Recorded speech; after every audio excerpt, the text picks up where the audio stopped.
Recovery Sort Of is a podcast where we discuss recovery topics from the perspective of people living in long-term recovery.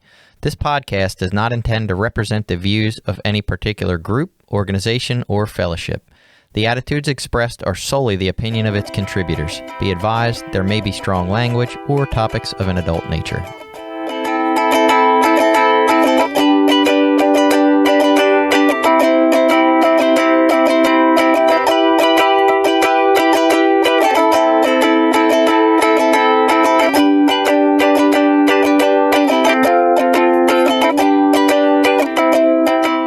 Welcome back. It's Recovery Sort Of. I'm Jason. I'm a guy who is trying not to get high for the moment, at least. And I am here with Caraline, who I'm going to call Billy all episode. I know I'm not. Billy is at a convention, enjoying himself, having a good time. And so he will not be here this week. So Caraline graciously filled in. And we're going to talk about cliches, right? We did an episode about cliches. I don't know. God, it's probably been a year. And then I said, oh, yeah, it's part one, and we'll do a bunch of these. And then we haven't. And Caraline reminded me of that. So I feel like with addicts, they do one of two things, right? We either do a cliche episode and then do cliche episodes for the next 10 episodes, or we do a cliche episode and say we're going to do it again and then never, ever do it again. So I feel like I have managed to beat that and do one and then do one a year later. So we're going to do cliches part 2. Before we get into that, though, a guy reached out to me, and apparently we made a top list for podcasts, and I was kind of excited, right? So this is on the blog FeedSpot, and I'll have the link in the show notes. But as I read more about his email, it was the top 80 addiction recovery and rehab podcasts. And I was like, oh, my God. So I had to go on. I was like, are we 80? Like, is there only 80? Are we the last one? Like, we're 12. Nice. Right. So I was like, that's not bad. So feel free to go check that out. You know, tell that guy, like email him and tell him why we should be number 2, not number 12, or maybe number 1, if that's what you think. Or maybe if you're looking for other podcasts, right? Go on there and check it out. Have no idea what this guy's criteria were for picking these out. I don't know if it was numbers or just ones he enjoyed. No idea. But I thought it was cool. So thank you. We also got a comment on our sponsorship post that I really, really enjoyed. And I'm not going to read the whole thing because it's extremely long. But it was from, it's hard to tell from Instagram names. But Car or Carrie or Karen or Karen Brief 66. I don't know. But it was a really good attitude about sponsorship. And they said that when they go into a sponsorship relationship, immediately the first thing they say is, look, I don't have any rules except one. And that one rule is basically that if you don't feel like this is helping you, tell me. That's all I want to know, right? I want to avoid the awkwardness of you having to feel awkward because you got a new sponsor and you didn't let me know. They're like, you're not committed to me. You're not married to me. I'm just here trying to help, man. And just let me know when that's not working out. And I thought it was kind of beautiful. So that was a nice thing too. There was one other weird thing, and maybe you're the person to talk about this with, since you are not a white male. So I had posted, one of our video clips like I do each week, and someone commented. I did it on Instagram Reels for the first time. I didn't even know what the hell that was, but whatever. I did it, and somebody commented, "Oh, 3 white guys, great," or something like that, right? Real sarcastic, and I was like, "Oh." This is going to be that discussion. So I don't say that in a mean way. Like, I get it, right? I'm on board with being somewhat woke, at least. So I was like, look, I can't help the way I was born. I was like, but we do try to bring awareness to other topics, minority topics, things that are of minority interest in recovery.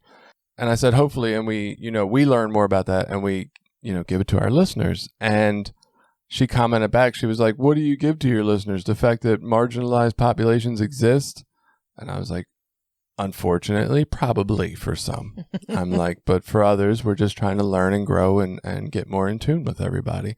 And a couple people like kind of jumped into our defense, which I've really appreciated, because I wasn't going to defend us. I was just trying to, explain that we're trying to be on board with helping people out. But that always does hurt my feelings a little bit. It's like, I get that the white male majority has, fucked us all up and the system is rigged. And I get all this and I believe in it, right? And I want to do what I can to help it. But at the same time, it's like, just because I speak, I'm wrong for being a white male. Like, that doesn't feel good either, right? I didn't ask to be a white male. I just got here. Yeah, maybe it's winning the lottery in our lifetime or whatever, but I don't know. What's your thoughts on that as a female? Well, I think the point they were making was that it was 3 white males. But I mean, the fact is you and Billy are white guys. So unless you want to avoid that entirely, like, you would have to never have any white male guests on if you wanted to always have a more diverse panel, which seems like an unrealistic expectation. Nope, no more white guys. Yep. I'll tell Billy as soon as he gets back. No more white guys. In fact, Billy, I might need you to step down.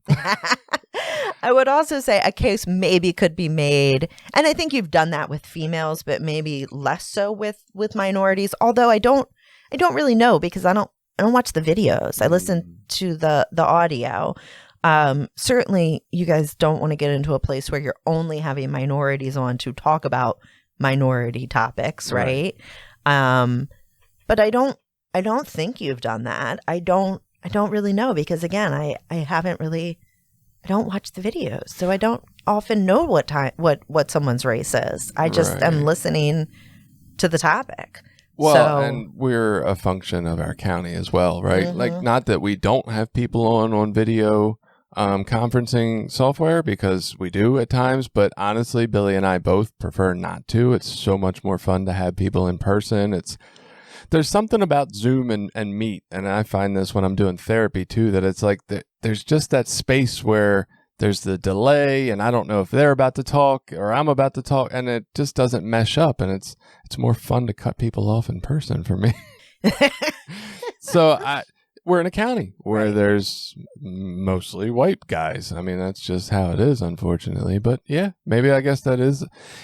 You've given me something positive to think about and take in and be introspective about, where I feel like that's not what I got from the comment from the individual on Instagram. So I always appreciate a chance to look at myself and try to be better. Well, I think the other thing that's interesting, and this goes to the broader issue, because when I think about the number of people that I know in recovery, the majority are white. And that's because I tend to, and I don't know, I listened to the conversation you had with Sylvia. I don't remember the name of that episode. Me either. I don't know if this came up or not, but there's certainly, when I think about Harford County, Cecil County, Baltimore, there are areas, there are sections of all of those areas that tend to be more white or more Black. And I don't think we don't tend to have a large number of any other kind of population in this area in NA. Would you disagree? Baltimore's got some Hispanic population, but I don't. Baltimore itself has a huge Hispanic population, I but I don't think there's a lot of. I don't know weird. what that culture is doing to address their. Do they just not have addicts? What the fuck? Maybe we need to look to them, because I don't see them. Them Asians. There's not a ton of Asians in our meetings. So that's a whole nother issue. But there's definitely within all of our kind of the Susquehanna area, there's certainly meetings that do tend to have a higher population of one race or another. And that's a broader issue, I think, which certainly is not right. Certainly not the scope of this episode, but not at all. And on that note, we should probably get back to our cliches. So we talked about some cliches in part 1 of this dialogue, and we're just basically talking about the idea of, like, are they stupid? Are they redundant? Are they helpful? Could they be used for people outside of a 12-step program? Like, could they just be useful in daily life? And so I think that's where we're going again with this. So are they useful? Are they stupid? And do they apply to people that don't call themselves addicts is basically our focus here. So So really quickly, I do want to comment, I think on the last episode, and if I had been better prepared for this, I would have re-listened to the cliche episode because it's been 6, 9, maybe even longer than a year since I listened to it. But I do think you guys, you tackled time takes time. Yes. I love that one. Do you? I use that one a lot with sponsees. It's so meaningless. Yes, I don't think it is. I think there's a deeper level of meaning. On its surface, it's very like, duh, but food is food. For me, it's really talking about like you can't expect yourself to be further along than you can reasonably get in a certain amount of time and a certain amount of work. Like you can do everything you possibly can in this moment to grow and develop yourself, but it still takes that time. That's, I think, to me what it means. Yeah, it's got some deeper philosophical, connotation to it, but it's just, I don't know. Just reading like it, time takes time. Yes, it does. I mean, we could say it sounds like somebody tried to sound profound one time is my problem. Because we could just say it takes time to get to that place, right? We don't have to say time takes time. Like that's like, okay. Yeah. All right, cheeseball. I know I've found myself over the years saying it with sponsees specifically. And I can't tell you the first time I heard it, but it's something that is very intuitive to me in the midst of specific conversations. But it does, of course, require follow-up. You can't just drop that and that be the end. I mean, you have to explain it a little bit, which I guess maybe that is the problem with it, right? Like maybe a good cliche doesn't require any explanation. Well, and maybe for some people, that one doesn't need explanation, and that's when it's kind of that hit. It's like, oh, time takes time. I get it now, right? And just to disclaimer these, I probably use all these goddamn cliches in my dealings with people in NA and outside of that. We're evaluating them at surface level, for me at least. So even the ones I say are shit, I probably say all the time. I probably tell people on a weekly basis, time takes time. Do you really, though? Probably. Really? Well, because of therapy. Okay. Yeah, that's a good one. Throw out there. and it makes you sound kind of profound, too. Okay. All right. So let's start with it's a simple program for complicated people. I've heard this when I first got clean, a lot more than I do now. I don't ever hear this anymore, actually. It's a simple program for complicated people. Are we complicated people? Is it a simple program? Yeah, I don't love this one. I don't know. Like, is it? I guess the idea of the simple program is just don't pick up, but that sounds like just say no and Nancy Reagan. Right. Which doesn't work. It's a simple program if you look at like the 7 suggestions. Go to meetings, get a sponsor, get involved, get in home group, pray. I already said go to meetings. There's more of these. Don't pick up. There's another one, I feel think. Like you could just do that one. Yeah. I mean, that's true. If you're following those kind of core suggestions, it is a simple program. I think it becomes more complicated. The more complicated it becomes, the more growth you're going to recognize and realize. But I don't think that we're any more complicated people than any other human. That's where I struggle. I get, I think we put ourselves into this like, oh, we're so different from all other humans. And what is that? Like the terminally hip and fatally cool. Like we're so different. That's part of the whole. That's part of the whole issue is this like feeling of uniqueness. Yes, exactly. And I don't think we're more complicated than other people out there. There's another one that is along those lines that says something like, well, people will say like addicts are the smartest people. Have you heard that? Yeah. Like where people will say like addicts are so smart, like such a smart group of people. That's our problem. I've met some really dumb addicts. Ouch. I've met some really dumb addicts in recovery. I don't know that I would agree that as a whole, we have a proportionally higher IQ than the normal population. I want to see this study now. I don't want know that somebody to there is research a this. study. No, I'm good. I want to see somebody research this. I would be curious. Yeah. Because I kind of maybe have held on to that belief just a little bit. And I don't know that it's true for any particular reason. Right. But I would be curious now. Do people who abuse drugs and alcohol for a portion of their life, are they skewed towards a higher IQ? Because I've always thought it made sense. I'm like, oh yeah, it's all that overthinking and, dissecting myself and self-hatred and maybe even this point of just past this IQ level that allows you to see that life is kind of meaningless. Which is like, okay, well, why the fuck am I doing it then? Why just get up and go to work every day if life is meaningless? And so all those questioning ideas have led us to a life of drugs. That's been my perception, but I might have been just justifying some shit that I don't know. Yeah, I mean, I think we certainly have some pretty intelligent people amongst our ranks. But I think the opposite is true as well. I think it spans the gamut just like it does in the broader population.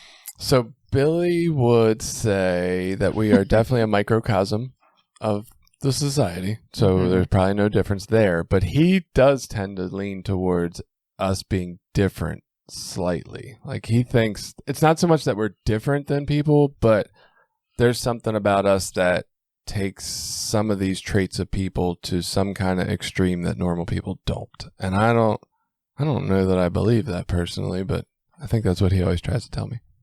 Yeah, I think a lot of it is situational too. Like I was, I don't know if this is relevant or not, but I was listening to like a audiobook of Brené Brown's, and she was talking about some of her childhood trauma growing up, and then she was talking about how she had some issues with substance use. But then she talked about how she kind of like reined that in. And I looked at that in counterpoint to my life. And I kind of was able to almost draw this line where I said, okay, well, she had childhood trauma that looked like this, but I had childhood trauma that looked like this. And maybe that's the difference. So I think, I don't know. I think that there is a lot of situational things in our lives that push us to the extreme of that spectrum. Does that make sense? What I'm trying to say? I don't know if I'm speaking very clearly. Yes. Okay. So are any people complicated, or are we all simple? No, I think most people are complicated.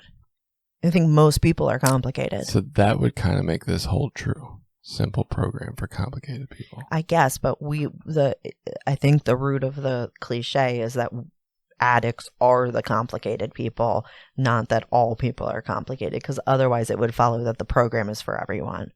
And I don't think that's the intent of the cliche. Assholes Anonymous. Said we needed it forever. Yeah, I don't know. So what should we say? It's a complicated program for complicated people? It's a simple program for simple people who think they're complicated people? It's a simple program if you follow the suggestions. That's boring. Sorry. I know. All right. Simple program for complicated people. It gets a thumbs down. I guess I'll never say it again until tomorrow. The newcomer is the most important person at any meeting. This is one I definitely wanted to talk about. I'm actually a little sad Billy can't talk about this one because I think he hates this. Really? Yeah. Yeah, I agree with this one. You agree? I do. Damn, we can't argue because I tend to agree with it too. Yeah. Yeah, I agree. I think that they are at a point of the highest risk and the deepest desperation. So I agree with the concept that the newcomer is the most important person at the meeting, but not really because I think the newcomer is the most important person at the meeting. Does that make any sense at all? Not at all. Right. That's a time takes time. Yeah. So I think if all of us view the newcomer as the most important person at any meeting, like this cliche suggests, then any person that's not a newcomer who is struggling is going to get outside of their struggle by prioritizing helping someone else, aka the newcomer, with their struggle. And I feel like that's the solution to most of our problems, is to stop being so stuck in them.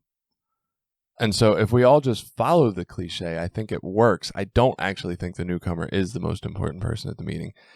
I don't know that there is a most important person at any meeting. It actually sounds like something a cult would say. Oh, we need new members. The newcomer is the most important member. Got to rein them in, right? The ones who are curious. But yeah, I think it works well in practice for everybody. Yeah, I think I'm coming at it from the perspective of the newcomer's problems 9 times out of 10 are the most critical and life-threatening problems in the meeting. And that's what makes them the most important person. Because if we're looking at it from the perspective of at the very core of recovery, we're trying to keep people from dying, then those are the ones that are most at risk of that. I'm realizing that you coming on the show tends to make me be an asshole. And I don't know what it is about that. No, because I don't know. I mean, I say stuff to Billy that's kind of not. Maybe I'm just an asshole. Maybe it's really I don't you. think you're being an asshole. I know, but I'm about to be. I'm thinking. Okay. So. Okay. Go. So, and this is hard, right? Because I know that this has affected your life recently and greatly. But I don't look at recovery as a cure for death. I don't think of it that way. I don't think of death as much as it hurts those who are left behind. I don't think of it as a bad thing or a wrong thing to happen. And so when you say that the newcomer's life situation puts them at greater risk or stuff like that, like I don't tend to buy in that means that they're more important, because I don't look at that as actually a terrible thing or a wrong thing. Or like, to me, that's just life. And that same guy could get clean and get hit by a bus because he was clean, right? Whereas he wouldn't have been in that location if he was still getting high. So it's like, I get it. The statistics skew towards people overdosing more than getting hit by a bus, but I just don't look at it the same way. Yeah, I think that's a major difference of opinion between you and I. And I think certainly, my husband's passing has made that even more forefront for me, as like, that is a very real ramification of the disease. That is, to me, that's the worst case scenario of this disease, because any other scenario that happens as a result of addiction, there is always a chance to redeem yourself from that, right? Like, the death that's final, that's done. For this life. What was that? For this portion of life. Yes. Yeah. And again, I think, we've talked about this before. That comes back to our kind of broader perspectives around, what is or isn't out there, what is or isn't. I mean, that higher level philosophical perception of life and what it is. I guess for me, in a very simplistic past tense way, it's really easy to just say everything happens that's supposed to happen, because if it wasn't supposed to happen, it wouldn't have. Right. Yeah, and I know that's an awful thing for some people to hear. So you think we can just change everything? We can change events and... Yeah, I mean, I don't think anything's preordained. That's not an awful thing for me to hear, because I don't believe it. So I don't care that you say it. No, I mean, I think people that have recently lost loved ones tend to be more sensitive to that concept. It's like, or even Billy. Billy's a little sensitive to it, with the idea that some things happen in his family. Right.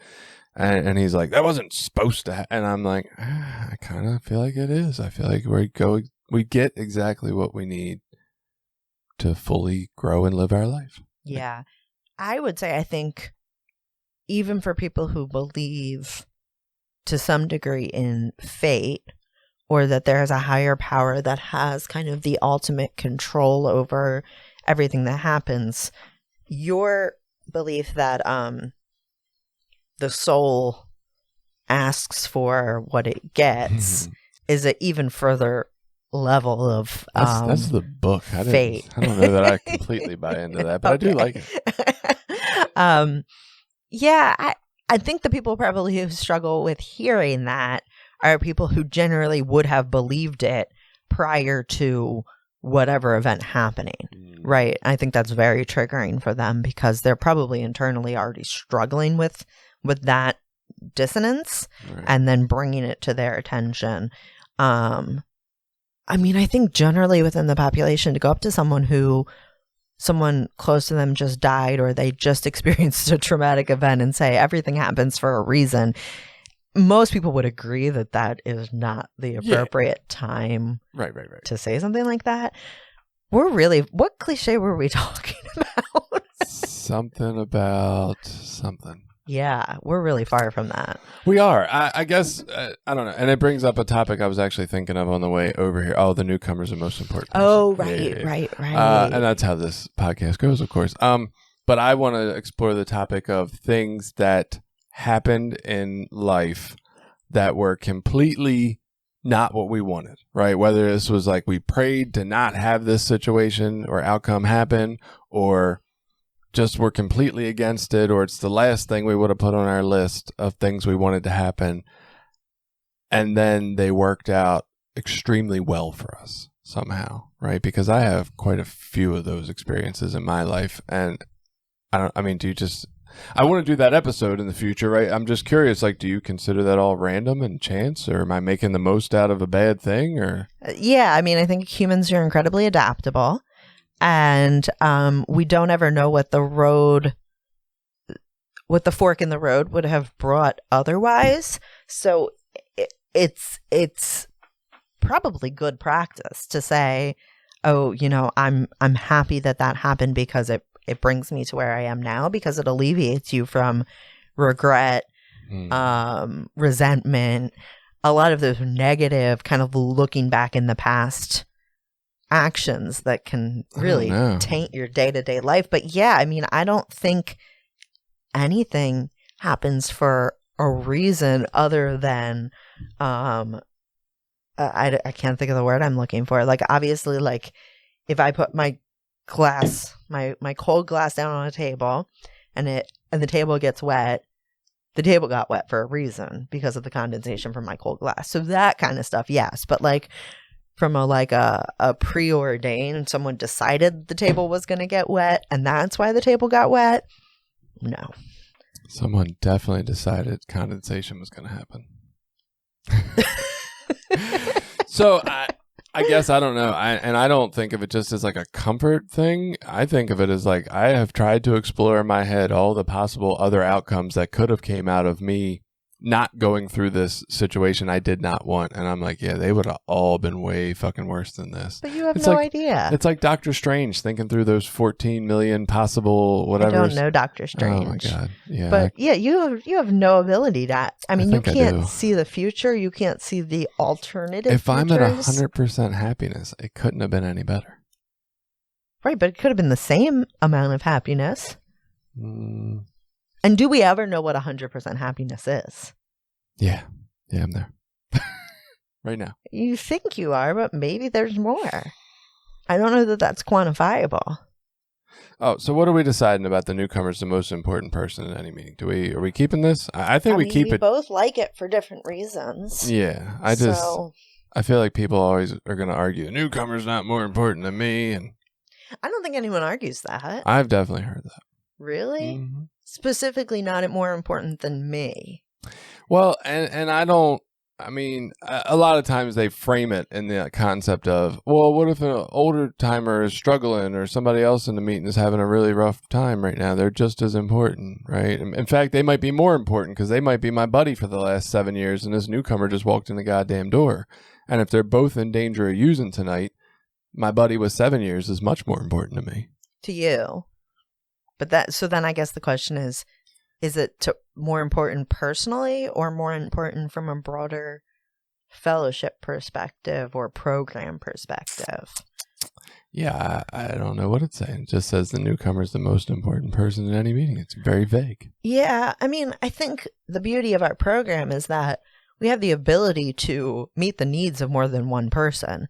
So just because the newcomer is the most important person at the meeting doesn't mean that that person who's been around a little while that is struggling can't get their needs met as well or can't be helped as well. So is this even in our literature? I don't think this is in our literature, is it? I don't know. That's a really good question. It might be in the basic text. Billy might know this. I don't know this. Yeah, I don't know it either. I feel like somewhere in our literature it talks about our recovery must come first. Like personal recovery depends on NA unity, right? Stuff like that. But like people would argue like because of that statement that is definitely in the literature, we are the most important person at any meeting. Period.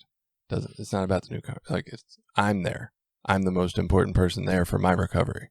But again, that goes back to your personal sense of importance versus the group's sense of importance. Well, the only reason the newcomer will be the most important person for the group sense of importance is to continue NA. Well, that's important too. Cult. Definitely cult. All right. I mean, I will say, like for me recently, even though I believe philosophically that this is true, it's not something that I'm at a point in my recovery where I'm actively seeking meetings that are not newcomer focused. You know, you and I have had this conversation, right? Where I'm really been looking for meetings where the struggles, the newcomer, quote unquote newcomer cliche struggles are not the topic of the meeting because I don't want to hear it. It's triggering for me, Isn't that contradictory to you believing in this statement? Then? Yes, exactly. So that's why I'm bringing it up. Oh. So, but again, this is personal versus the group, right? Mm. So for me personally, and here's the thing, I still personally believe the newcomer is the most important person at any meeting. I want to go to meetings where there are newcomers because I want to hear about how you're applying the principles of recovery in your life today. I don't want to hear about your last day using. I don't want to hear about your cravings. I don't want to hear about those kind of like stay clean or not stay clean struggles because it's triggering for me.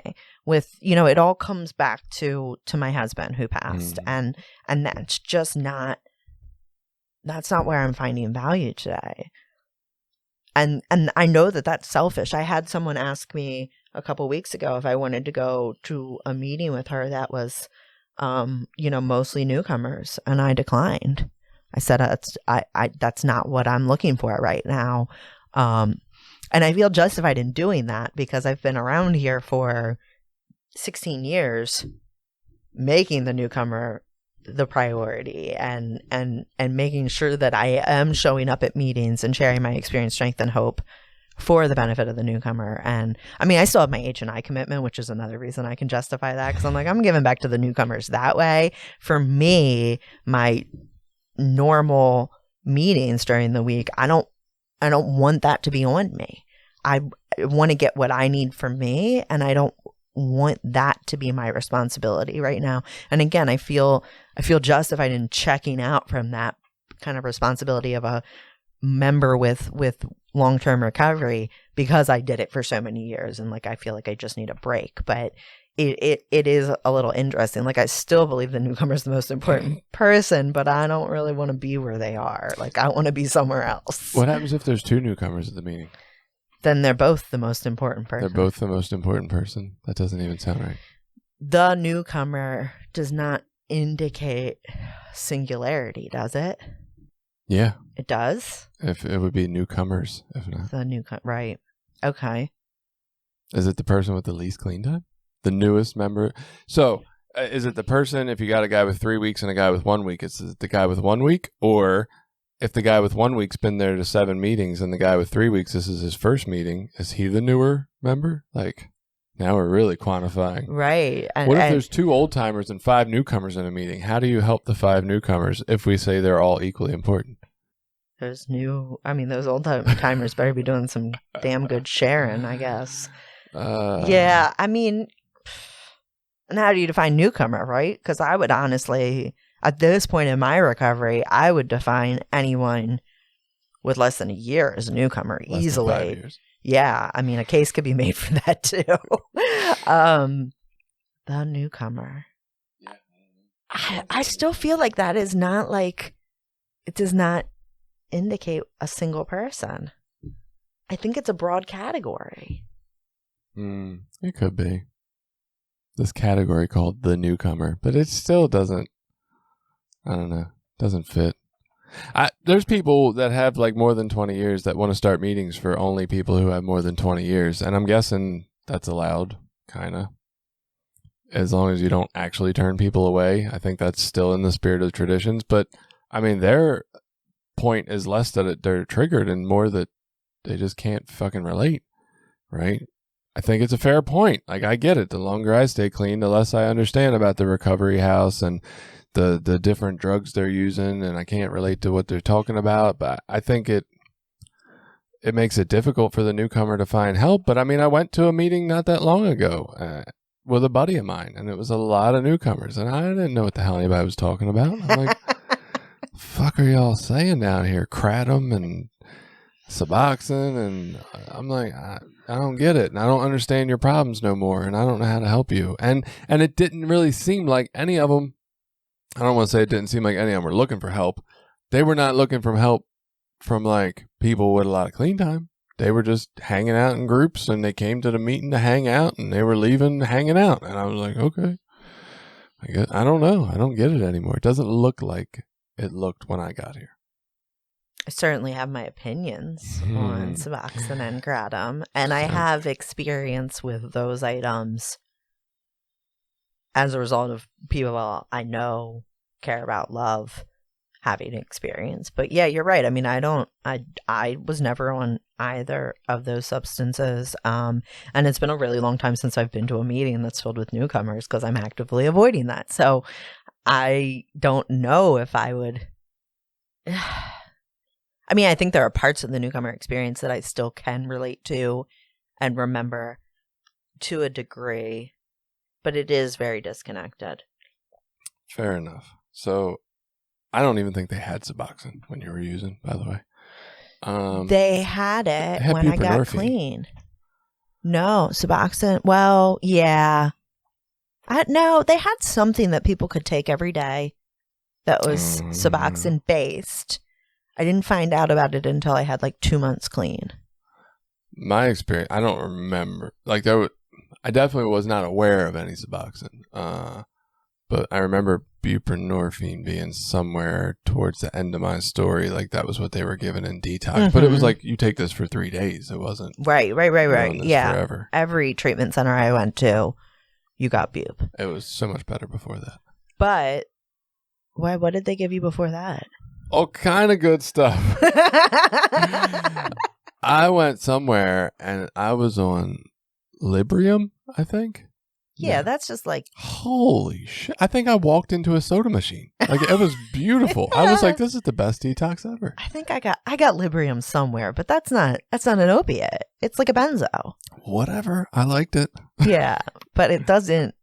I mean, it doesn't fix the withdrawal symptoms the way an opiate. I'm sure they gave some other stuff for that, but I felt it was fun. I definitely got Librium somewhere, and that was during the bup days. Because I only went to treatment from like 18 to 20, so that was 2002 to 2004, 5. So they definitely had bup at every place I went to. Now they didn't always give it to you. Like one time I detoxed at a psych hospital. They didn't give me anything like that there. They gave me like garbage. I don't think I've been to treatment since 2001. Really? Yeah. So I don't remember. I do remember bup being there, I thought. What year did you get clean? 2003. Okay. Yeah, you were 2 years ahead of me then. Yeah. The last couple times were prison, though. Okay.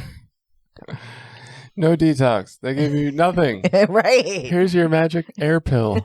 You could sometimes get Advil if you pushed hard enough. Dude, they yanked and fucked my jaw all up, pulling a tooth, and wouldn't give me anything but ibuprofen. Like, I mean, my jaw was swelled up like a baseball was in it for like a week. Nothing. No pain meds. Just bleed it out, son. Okay, thanks. All right. So we'll keep that one, even though we don't really know the definition of the newcomer or that what it means that they're most important. Like or why it matters. Right. Yeah. Whatever. We'll just keep it because it seems to work. This episode has been brought to you in part by Voices of Hope, Inc., a nonprofit recovery organization made up of people in recovery, family members, and allies. Together, members strive to protect the dignity of those that use drugs and those in recovery by advocating for treatment, harm reduction and support resources, and mentoring. Please visit us at www.voicesofhopemaryland.org and consider donating to our cause.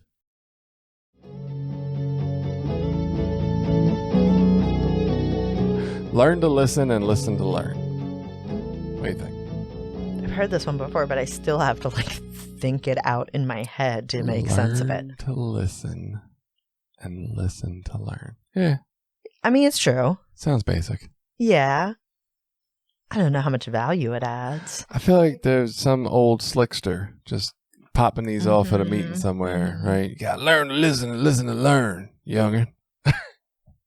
Yeah, and I definitely heard it before, but I can't think of any instances where I've heard someone say it in a meeting. Certainly not recently.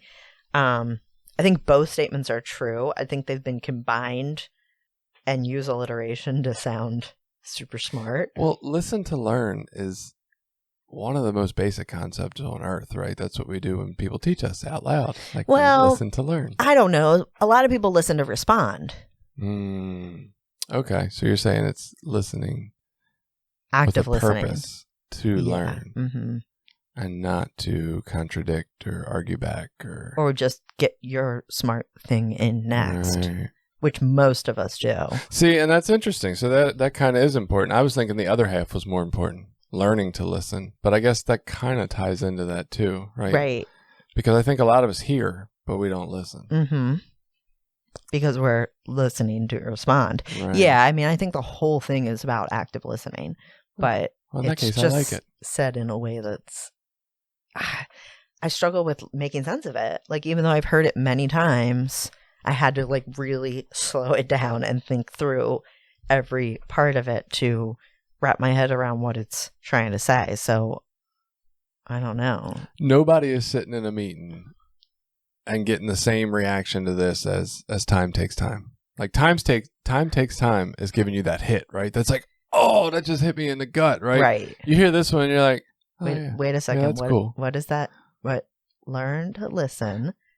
You have to break it down. It's not like an intuitive, automatic. Right. And I mean, you might use it again, but it's just not going to give you that bam. Oh, right. I heard the shot tonight. Right. Because I think it was created to sound catchy, not created to necessarily drive home a strong point. That's dumb, but I guess we'll keep it because it's good. Meeting makers make it. And then the counter, meeting makers make meetings. Right. Yeah, I don't know. I've never liked the statement, but I think most of my recovery I've not been what most people would consider a meeting maker. So that might be why. Yeah, I mean, I think being a meeting maker in early recovery is my experience is that is a critical component of staying clean in early recovery. But I think the point when people say meeting makers make meetings is that can't be the only piece of the pie. Like, you have to be doing more than just going to a lot of meetings. I got a meme about this coming out this week. Oh, yeah? Is it scheduled? You got a scheduled post on it? No, but I got like 5 or 6 made up that I know are coming out this week, and that's one of them. I like it. It's the pawn shop guy. Okay. Stay tuned. Okay. But yeah, no, I agree. I mean, I think the program is not meetings. It's the 12 steps. That's where the life-altering experience happens. I personally got a lot of value out of going to meetings early on, even though I ultimately relapsed that time. But I did. Like, that was why I stayed clean as long as I did, was because I hit so many meetings. It was around people, had a new positive influence. I get that meetings are a good reminder of what I need to do for myself and of comparing in and not isolating. But just the idea that our program has literature that says staying clean in isolation, right? For the loner, for the guy who's in a place where there are no meetings, and that can possibly work means that this statement's kind of bullshit. Yeah, but it's so much harder. It's so much harder to do this in isolation than it is with a group of people who can support you around you. It depends. How isolated? Are there no drug dealers? Because you might be safe. If you're really isolated. I mean, you don't need drug dealers to relapse. There's lots of ways to relapse without a drug dealer. I'm picturing, for some reason, whenever I've heard the loner, staying clean in isolation, that pamphlet, I always picture somebody in like an igloo in Alaska. Right. I don't know why, but I'm like, yeah, they're not getting high. They get high off ice? Ice. That's a drug. Oh, right. Yeah, I mean, if there's a grocery store nearby, they can get high. If there's like a mechanic auto supply, they can get high. Get high at the mechanic? Well, yeah, starter fluid. Mm. Yeah, that's definitely a relapse. Huffing starter fluid is Make sure I don't frowned do that upon. anymore. Don't do that. Don't do that. Yeah, so you don't need drug dealers to get high. You literally can use in total isolation as long as there is a place to purchase household chemicals. So to me, this is like, I feel like this cliche is used or useful. Which cliche are we talking about again? Meeting makers make it. Yeah. I have a bad, it's probably the starter fluid. Right? All that damn starter fluid. Can't remember what we're talking about. I feel like this is used or useful when there's an individual that seems to choose other things over meetings, right? Like a person whose priorities are kind of out of line maybe for what we would hope they would be for recovery. Like we assume that the 12-step program's got to be the top priority, and that's where you got to be to stay safe, right? I don't know that that's always true. Just a case in point, I sponsored a guy. He had 2 kids, a wife and shit, and he's like, I feel like something's wrong. I'm only hitting like 1 meeting a week, this, that, and the other. I'm like, yeah, but are you home like being responsible and being a good dad and a good husband? Like that's, your situation is not the norm. A lot of people have lost their kids or don't have kids or don't have any of those responsibilities. Like they probably need to be here 6 or 7 days a week. You, I mean, if you're staying in contact with me and you're hitting your home group and you're doing these things, that sounds like recovery to me.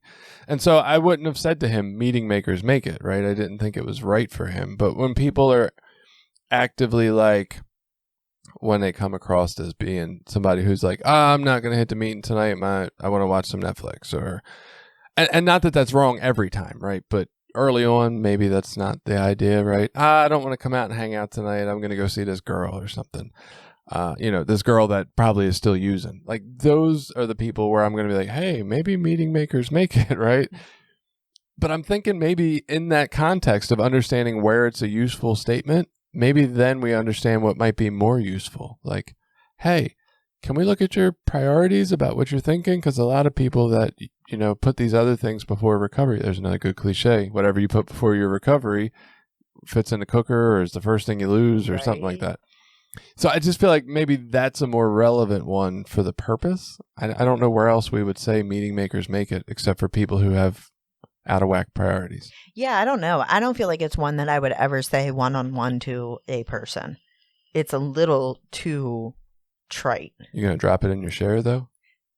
No, but I hear people, that's where I hear it. I hear it in meetings. I don't hear it on a spoken one-to-one basis. Like, I don't think anyone's ever directly said that to me. Of course you hear it in meetings, Caraline. Nobody outside the meeting is like, meeting makers make it. No, but like literally in the hour-long meeting in the church is where I hear people say it, not on a one-on-one conversation. I think, the question is also, how do we define a meeting maker? If your sponsee's going to its home group every week, then technically he is a meeting maker. He's making that meeting on a weekly basis. So, I mean, I've always looked at it as a nightly or nearly nightly thing, but one could argue that just having a regular cadence of attending meetings makes you a meeting maker. Those who keep coming to our meetings regularly stay clean. People say this wrong, in my opinion. all the time.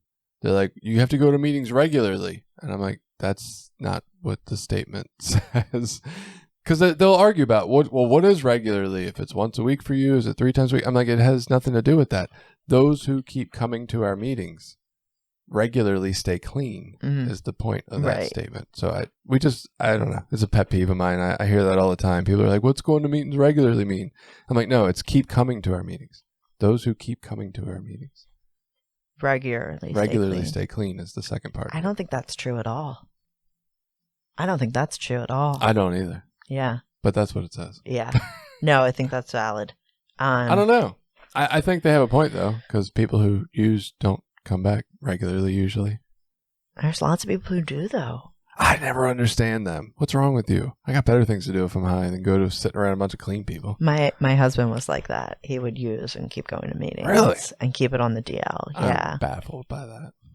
I think it depends on like where your ties lie. You know, at the time he was in a relationship with me, so he had to keep up that farce of being clean or attempting to. But yeah. Not me. Yeah. No, me neither. Yeah. I'm ducking out of everything if I'm using like. Yeah. Don't even text because I'm not responding. Yeah. Don't bother. Yeah. You're gonna waste your time. That's the last place I want to be if I'm using. I did go to a meeting high once or twice. Did you? My parents, I did. Yeah. I think, like would drop me off, and I'd be high and need to like keep up appearances for my parents. Yeah. So yeah, I think that's probably what drives a lot of that. We keep getting like way off topic. So much so that I remember the cliche this time, but that's good. This is one I don't hear, but I actually like it. I don't know if I think I've heard this a couple times, but I don't know that I considered it a cliche. People who don't go to meetings don't hear about what happens to people who don't go to meetings. Yeah, I've never heard this before. No? I saw it on the list you sent me, but yeah, it. I've never heard that before. People who don't go to meetings don't hear about what happens to people who don't go to meetings. That's not true. Sure it is. No, they're like using with the people who don't go to meetings. They all know what's going on. Maybe. We don't hear about the people who don't go to meetings. No, we hear about what happened to the people who don't go to meetings. The gossip is quick. Sometimes. Usually. Not always. A lot of times we don't. Well, I think this statement stems from the idea that like we see so many people come back in. Right. Oh, it didn't get any better. What happened? Well, I stopped going to meetings. Right. And so I kind of like it just because it's kind of slick, personally. This is one of those slick ones I do like for some reason. But I think the opposite is also true because I held for a long time, especially before social media, that like everybody that went out was either miserable, using, or they were working their way back. Right. Because that was my experience. A lot of people do come back through the rooms after they relapse or go back out or whatever you want to call it. But now that social media exists and it's easier to stay in touch with people, this is not true all the time, right? There are people who walk away and I guess they're fine. I don't know. I don't know how wonderful their life is or miserable it is, but they're not coming back. And so I would say the opposite of this is kind of true too, right? Like people who leave meetings, people who go to meetings don't hear about what happens to people who leave meetings and are happy, basically. Something along those lines. Yeah. And I think the one that you read, people who don't go to meetings don't hear about what happens to people who don't go to meetings, is BS. We hear about it if they come back and start going to meetings again. Well, in Cecil County, maybe. In like Dundalk, where the people who are using, you drive by them every day because they're on Dundalk Avenue, or, you know, you still kind of keep in touch with them somehow through, like, people knew. We heard all the stories long before they ever came back, so we definitely knew what was going on. I don't know. I mean, most of my recovery was in Harford County. I did do some, like, East Baltimore meeting, but I wasn't living down there. Yeah, I mean, yeah, I've never been in a situation where, like, I necessarily knew what happened to, you know, Joe Smith when he just stopped coming to meetings. Yeah. We all knew. And if we didn't know, we knew. Well, you assumed. Yeah. Yeah. But most of the people you knew, I mean, you saw them around, you saw them high, you saw them not out on a bus stop. Like, it was pretty evident. Somebody would see them. There's just too many damn people down there. But don't the people who stop coming to meetings, they're hanging out with other people. who aren't going to meetings. So that is the very true part. That people who don't go to meetings know exactly what happens to people who don't go to meetings. Know exactly they're what's living it. happening to, well, they are those people, right? Exactly. So, and then also, likely, if you're getting high in a specific area, you're interacting with a number of people who have been in any meetings at some point and no longer are. So I think and maybe that wasn't true when I was out there, right? It wasn't quite as universal of a program back then, I don't think. But I mean, you used to assume if you didn't see people out on the strip that they were locked up or dead. Like, oh, I ain't seen so-and-so for a week. Like, nobody understood that you could go to somewhere and get clean. Like, oh, he's in NA? I've never heard of that. But I guess the point of this would be to people who, like, don't use right away when they stop going to meetings. They just stop going for other reasons. Oh, I don't like that drama there. I'm going to stop going. I don't need that anymore. I got 3 months now, whatever. And that person doesn't hear about all the people who relapsed, came back, right? Because that's where you hear it in the meeting, right? When they come back in, they talk about, oh, I stopped going to meetings and then I used. So you hear that in people's stories, and this is for the person who just stops coming and doesn't get to hear that story, that fresh reminder anymore. Yeah, that's true. I don't know. I like it. Even if it's not that useful, I just like it. I don't like it. I'm giving it a thumbs down. So this version says to keep what you have to give it away. But I would say, give it away to keep it is what we usually hear or say. Give it away to keep it. I don't know. I just go to sex jokes with this one, honestly. Like, come on, girl, you gotta give it away. You want to keep it? Like, I don't know why. What would they be trying to keep in that scenario? I guess you don't want it to fall off. I don't know. I have no idea. It just sounds like a good sex innuendo for me. Most of them do. But yeah, I give it away to keep it. So I get the sense of this as a guy who sponsored people and still does. When I teach somebody something, whether this is in the program or not, it reinforces it for me, right? Whether it's a reminder of what I need to do, like, hey, sponsee, go to meetings, work the steps, like do these things. And I'm like, oh shit, I haven't been praying or working my steps. Maybe I should, right?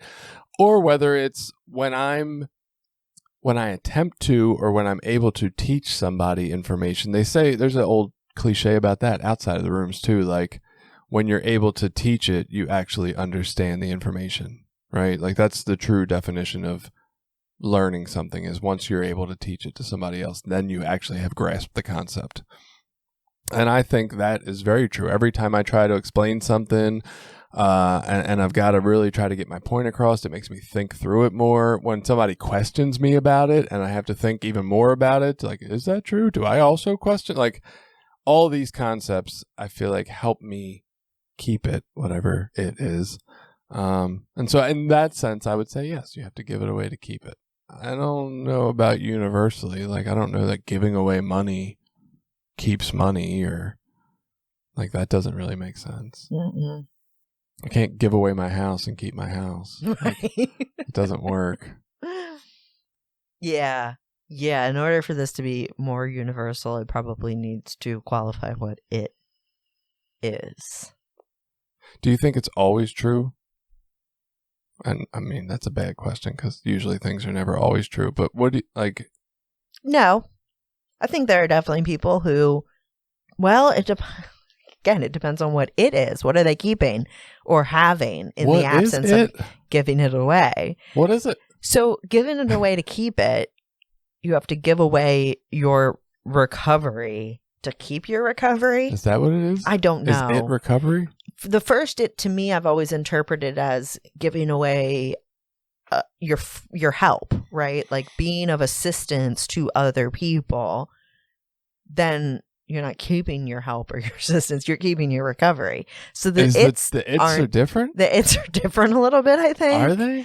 That would make no sense. That's not grammatically correct. Probably the most logical is you have to give away your recovery to keep your recovery, or you have to give away your well-being to keep your well-being. But I like that one less than the recovery one. It implies that you need to help other people. I think there's another saying about like helping people. The best way to Help people. Is that a new cliche I just made?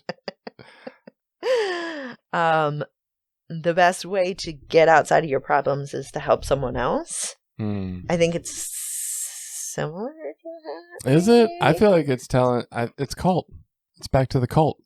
If you don't participate in this cult, you will lose it. That's the general idea. You have to show up and do your 12-step stuff, give back, right? And if you don't continue to do that forever, then you'll lose it. It's like a fear tactic. I can see that. Yeah, I don't know if that's Never really what it viewed is. it that way before. But getting back to It's how cults work. You don't see them when they're happening. Is it always true? No, I think there are definitely people who have been able to maintain some level of recovery and abstinence and some level of recovery without being of service. Because that's how I interpret the giving it away is being of service in my mind. You have to be of service to keep your recovery. And so I'm thinking back to my early time before I ended up relapsing and coming back. And I feel like I heard a lot of good stuff, knew some recovery stuff, right? I mean, I was working steps. I had a sponsor. I was going to meetings. I was sharing meetings, and I was able to give away good information.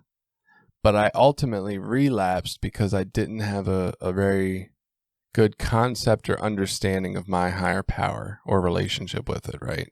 So I don't know if that works against this statement. Like, I was able to give away something, right?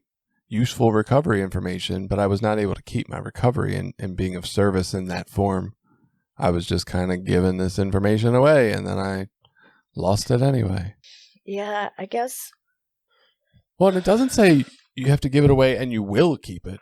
It just says you have to give it away to keep it. Like, That's this is true. one That's requirement true. for keeping it. Yeah, that's true. And I've never really viewed it as giving away information, but more giving away help and assistance. And I would question whether with however many months clean and some recovery knowledge that it sounds like maybe you weren't entirely applying, that just dumping that on a meeting is truly giving it away. Well, I was looking at it as being of service, showing up to share when I was asked. Yeah. Does motive matter, though? Probably. Yeah, because if I'm showing up to share because it's going to make me look good or cool, Yes. and it's feeding my ego, That's still why I show up to share. That's certainly not the same as doing it because I know it's what I should do and I'm trying to be of service. It's right there in the speaker's prayer.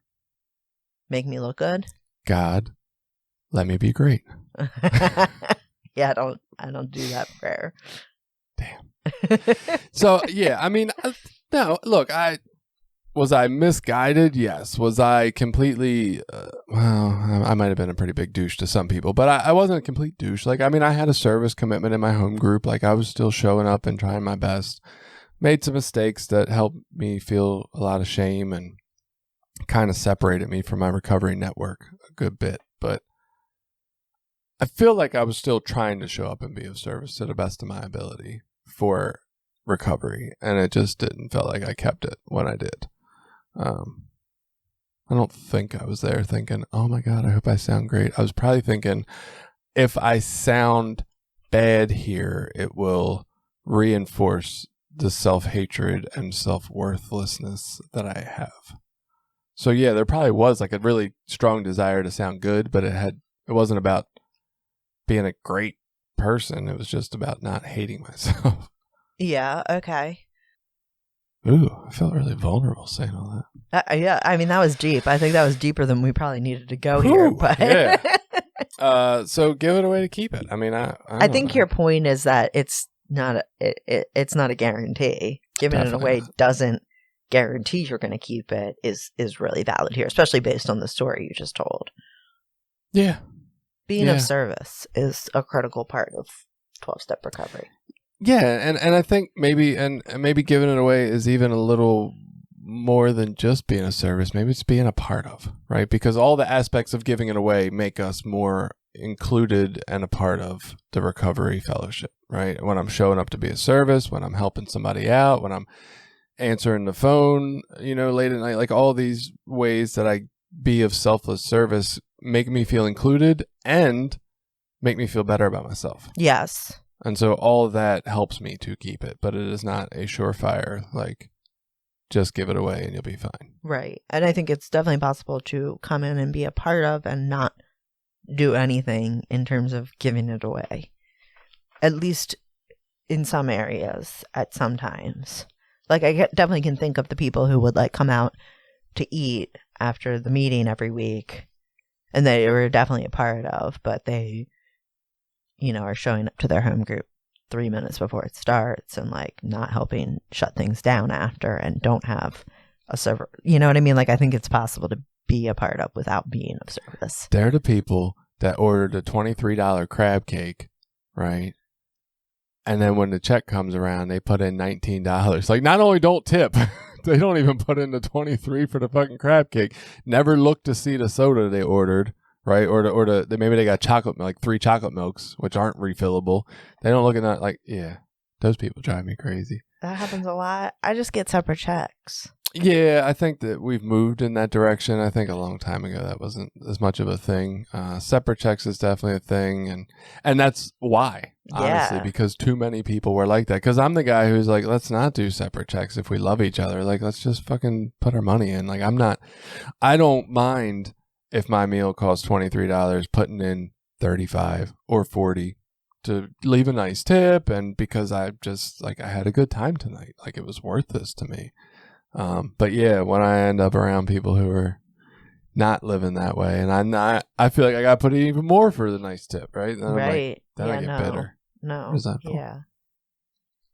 I don't know. So go give it away, people, so you can possibly keep it. Maybe.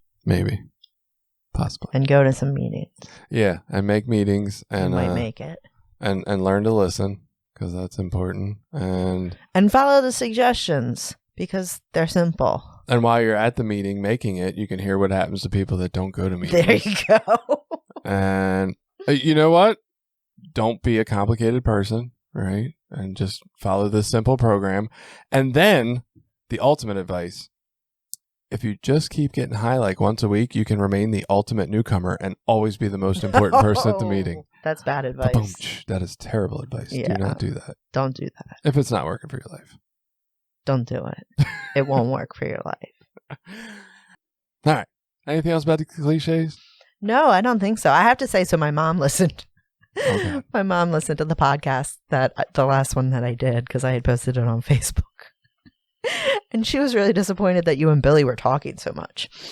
She thought, I was like, well, it's a podcast. It's a conversation. She's like, oh, I thought it was going to be like a TED Talk. Oh.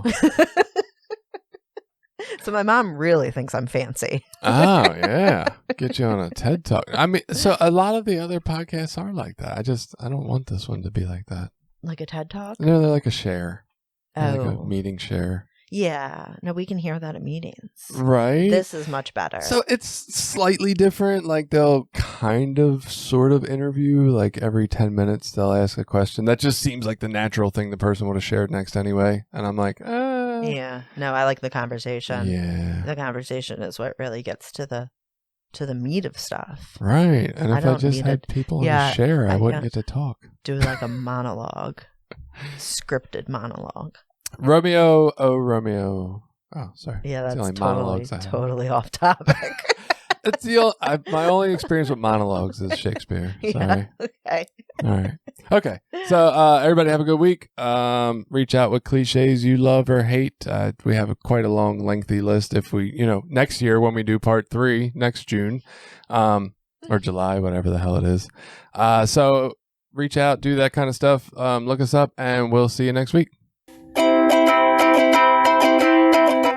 Did you like this episode?